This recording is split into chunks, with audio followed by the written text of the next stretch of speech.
hear my mother's voice saying, "Get up there," when the choir stops singing. Thank you all on behalf of the McCollisters, the Stones, and the Coggins. This is quite the turnout, not unexpected. And I don't apologize for the heat because my mother loved the heat and hated air conditioning. So you're welcome. She loved this place. She loved all of you. She loved the choir.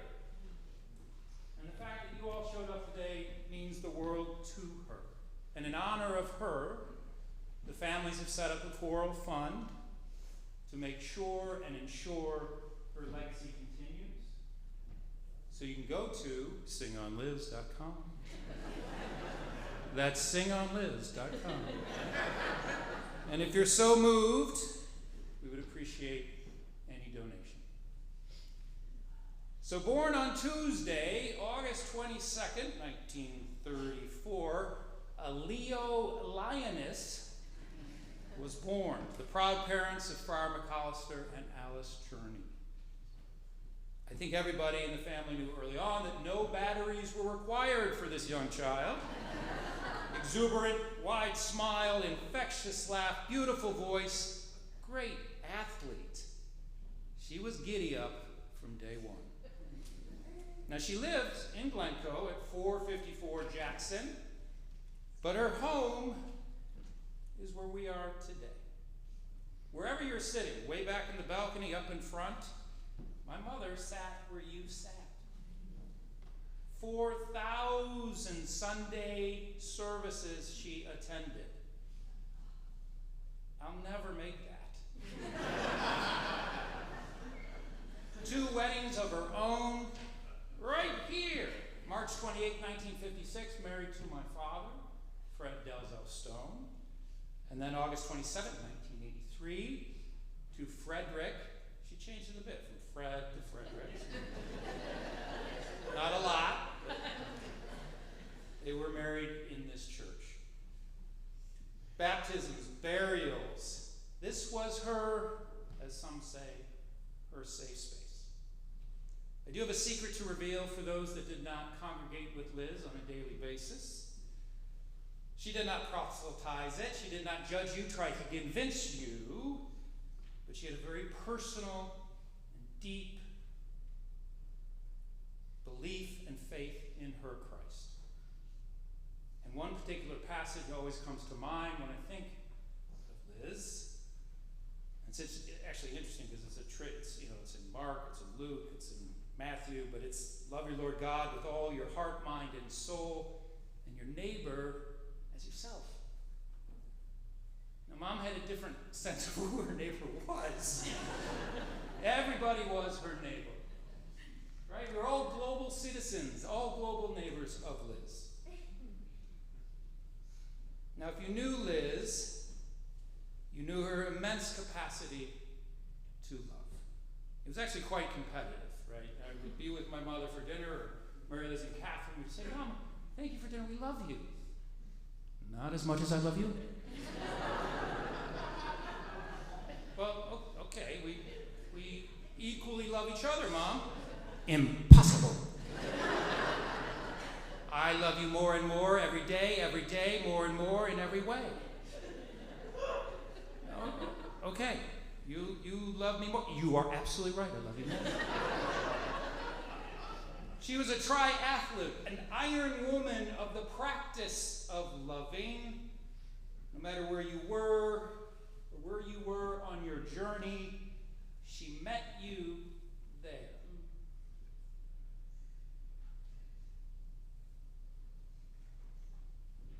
When I was thinking about how to describe my mom's love, we often hear love's a verb, right? It is love. I love you. You can also say, I loved you, right? You can fall out of that love. That's not good. But then there's unconditional love. And of course, she had unconditional love for everybody that she met. But there's something missing. Just didn't feel right. So I thought of the word habit.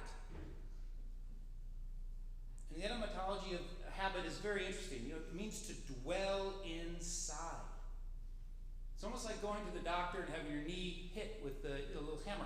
Just reflexes out. That's what she did. She had a response. When you were in need, she loved you. She didn't question, should I do it? Should I not show up? She just showed up. And she met you where you were, and you felt seen.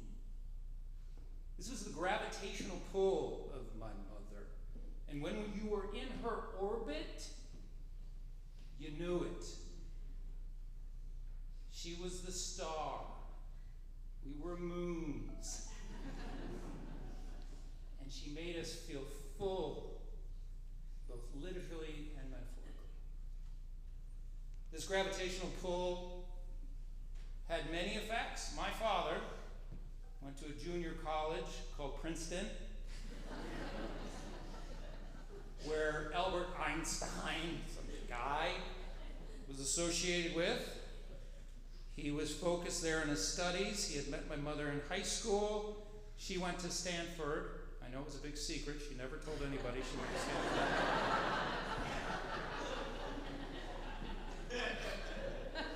But let me tell you something. Between Einstein and my mother, poor Albert never had a chance. Liz 1, Einstein 0, because Fred transferred to Stanford. The gravitational pull pulled him there. She simply changed a room's dynamic. She lit up a room, but she changed it more. You just felt that gravitational pull, and you were like, who's that person? I want to meet that person. Towards the end of her life, when she was going in and out of consciousness, she motioned to me while I was leaving, and she said, I just want you. I said, Mom, I can't hear you. And she said, I love you all the way. And that's how she loved. It wasn't a little bit. It wasn't maybe Tuesdays. It was all the way, all the time. Many don't know this, but she sort of ran her own underground hospice. Being called by many people who were in this church who said, at the end of my life, I'm at the end of my life, I want Liz Stone Coggin to be there. She didn't make a big deal out of it. She didn't get in her hospice car and put a flashing light. She just showed up. Because when people were at their frailest moments, and they couldn't do their hair, they couldn't put on makeup,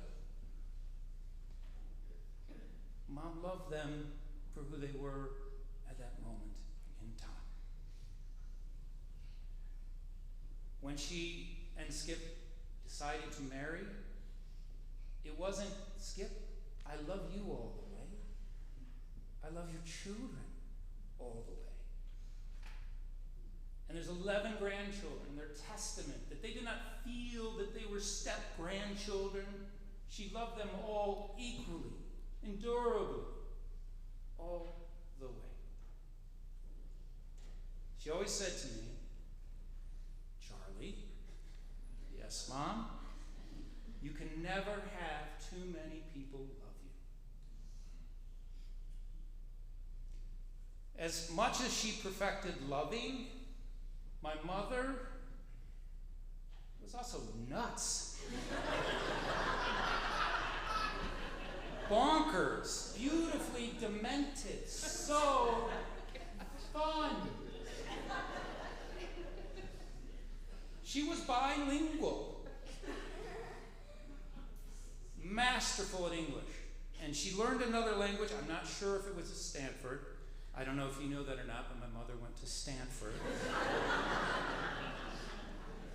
But she was a master at gibberish. I would say, Mom, I don't think I did well on this test.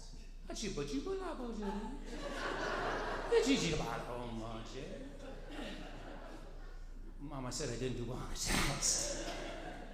But she would continue, and then suddenly I was speaking gibberish, and we were laughing. She had one particular word that she spoke. HanYah. Let me try to define for you what HanYah meant. It meant we can do it, we will move forward, not to worry, we got this. There were times when she was pushing her stroller and later in her life, very, very fast stroller walker person. But as we're walking, she would say, HanYah!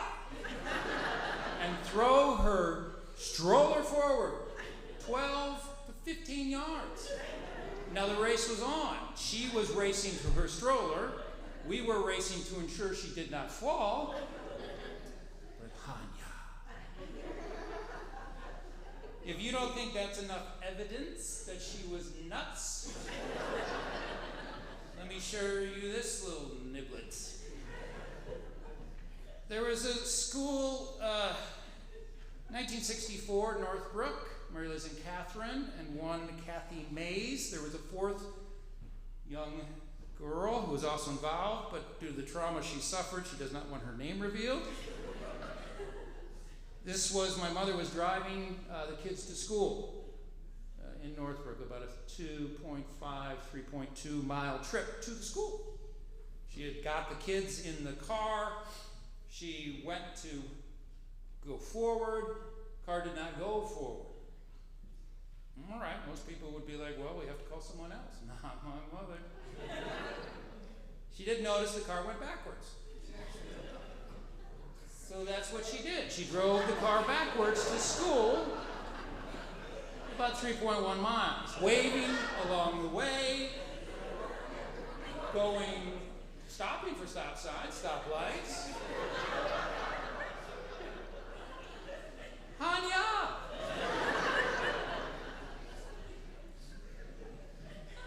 But that was her. If you couldn't go forward, you went backward. If you couldn't go right, you went left. But you never stopped moving. Charlie, brown eyes, blue eyes, you can't help the cards you are dealt, but you can help how you deal the cards. If you come upon a cul-de-sac in your life, take a deep breath. Turn around, go all the way back, and start again. Forward, onward, never stop. Whatever life throws at you, we will be okay together. And find the fun and the funny. I'd be remiss to not share her later life. In 2016, she did have a stroke, which led to dementia, a pernicious disease that thieves memory. And as Aaron said previously, she would forget dates, what she ate, and in the end, she forgot how to swallow. But she never, ever, ever forgot how to love, how to be kind, how to express gratitude. She was a fan favorite in all the hospitals. It is so good to see you. I'm just here to change you, ma'am. I love you. Okay. There was a resilience in her that just never quit. I do have one final story to tell you, and it seems apropos at this particular moment. As many of you may know, my father died at 45 from leukemia. She was 45. And when he died, she wanted us to come into his hospital room shortly after he had passed. One thing I haven't told you, that around my dad were birthday presents because it was her birthday. Now that would knock anybody off their game. But not my mother. She had a responsibility and a duty to her children to use this moment to teach, to love, to care. So she asked us all to gather around him, and we held hands. And I'll never forget it. She said a prayer. Yea, though I walk through the valley of the shadow of death, I shall fear no evil, for thy rod and thy staff are with me. Thou preparest a table before me in the presence of my enemy. My cup runneth over. Surely goodness and mercy shall follow me all the days of my life, and I shall dwell in this house